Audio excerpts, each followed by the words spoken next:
Очередной шаг в информационное будущее сделали на межрегиональной конференции «Плюс Ультра» за пределами ограничений. Компания «Интеллектика» и Центр информационных технологий Северной Осетии открыли для жителей республики доступ к новым возможностям. Мировые лидеры в сфере IT представили самые актуальные продукты в области бизнес-коммуникаций, виртуализации и хранения данных. Сегодня мы выступаем на мероприятии, рассказываем про продукты компании EMC, про решения, рассказываем про наши подходы по созданию центров обработки данных, по созданию эффективной IT-инфраструктуры, по построению каких-то дата-сервисов, рассказываем про наши новые разработки, про наши решения и общаемся с заказчиками на те темы, отвечаем на те вопросы, которые им интересны.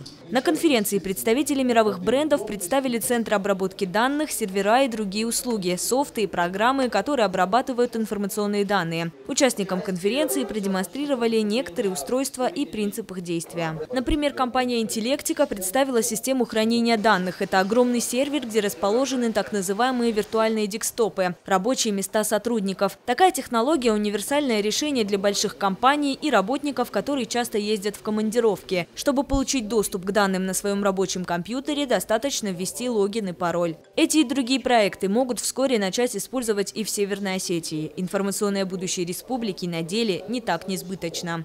Мы набираем обороты. Мы когда открывали этот бизнес-инкубатор IT-парк Алания, мы обо всем говорили в будущем времени. А сейчас это уже то, что настоящее. И события проходят с такой частотой здесь. И образовательного плана такого, познавательного, практического, семинары, форумы, причем для разных категорий, разных возрастных групп.